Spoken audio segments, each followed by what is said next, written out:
हरे कृष्णा, राधे राधे। खुशी हर रात चांद बनकर आए, दिन का उजाला शान बनकर आए, कभी दूर ना हो आपके चेहरे से हंसी। ये कार्तिक का पवित्र महीना आपके लिए ऐसी सौगात लेकर आए। कार्तिक के इस पावन महीने में किए गए स्नान दान पुण्य का बहुत अधिक महत्व है। मन सच्चा और भाव पक्का हो तो फल मिलता ही मिलता है। आडंबर से किया कोई भी महान पुण्य बेकार ही जाता है, इसको याद रखना। आज आपको कार्तिक महीने स्नान की एक बहुत सुंदर कहानी बताती हूँ। प्रेम से, मन से, भाव से सुनना और इस कहानी में बताए मैसेज को समझना। बहुत समय पहले की बात है, किसी गांव में एक लड़की थी, बहुत भागवत भक्त। भगवान की पूजा पाठ सेवा जाप में उसकी बहुत आस्था थी। एकादशी, कार्तिक सब नियम से करती। बहुत अच्छा समय था। समय के साथ उसका विवाह किसी दूर गांव में हुआ। उसके ससुराल में सिर्फ उसके पति और सास थी। सब बहुत अच्छा था। वो लड़की बहू रूप में भी अपनी सेवा पूजा पाठ नियम को बड़ी श्रद्धा के साथ निभाती, साथ ही एक अच्छी बहू के सब जिम्मेदारियां भी निभाती। घर गृहस्थी परिवार सब बढ़िया चल रहा था। अब कार्तिक का महीना आया।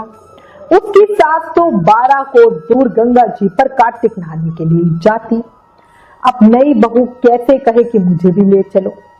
बहू ने डरते हुए सास से कहा तो सास बोली, घर का काम कौन करेगा, पानी भर कर लाना है, खाना बनाना है, तेरा पति भी तो काम पे जाएगा।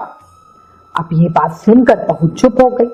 अब अगले दिन सुबह सास तो गंगा जी नहाने के लिए चली गई। बहू ने मिट्टी का एक बड़ा कुंडा बनवाया।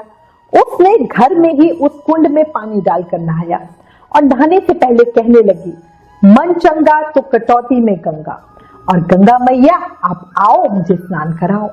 दिल में सच्चे मन से गंगा जी का ध्यान किया तो गंगा जी उसके लिए वही उसी कुंडे में आ गई। बहू ने उस कुंडे में गंगा जी में अपना कार्तिक स्नान पूरा किया। अब यही रोज का नियम हो गया। सास तो सुबह चली जाती, बहू घर में ही गंगा स्नान कर लेती। अब सब बढ़िया था। पर है ना, क्या होता है देखो, भगवान भी समय समय पर अपनी लीला करके लोगों को संदेश देते रहते। बहू का सत और भक्ति देखकर गंगा माता ने भी लीला करने की सोची।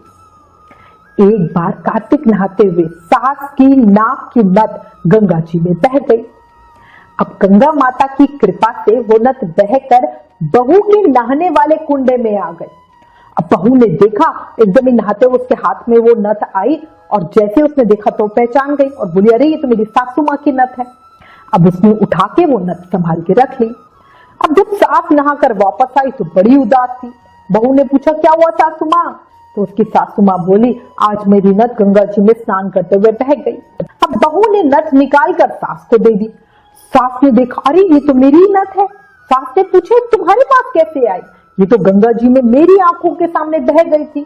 हम जितनी औरतें थी उसे पकड़ने की कोशिश कर रहे थे, बट ये तो अंदर ही चली गई। अब बहू ने कहा, सासू जी आप तो 12 कोस दूर कार्तिक नहाने जाती हो, मैं तो यही कुंडे में पानी डालकर कह देती हूँ, मन चंगा तो कटौती में गंगा, और गंगा जी बहकर मेरे पास आ जाती हैं, जिससे मैं स्नान कर लेती हूँ। आज जब गंगा जी बहकर आई तो उसमें आपकी नथ भी आ गई, जिसे मैंने उठाकर रख लिया। अब सास अपनी बहू की इस बात से बहुत खुश हुई। सास को पता था मेरी बहू बहुत संस्कारी है, सच्ची भक्त है, उसका मन साफ है, तभी तो गंगा जी इसके लिए इस कुंड में भी आ जाती है ना। हे गंगा मैया, जैसे बहू पर कृपा करी, वैसे ही इस कहानी को कहते सुनते हुकारा भरते सब पर कृपा करना। कार्तिक स्नान करने वाले सभी का स्नान पूरा कराना। बोलो गंगा मैया की जय, कार्तिक के ठाकुर की जय। अगर कार्तिक महीने की ये कहानी पसंद आई हो तो प्लीज इस वीडियो को ज्यादा से ज्यादा शेयर करें। Please like, share and subscribe. Thank you. Hare Krishna.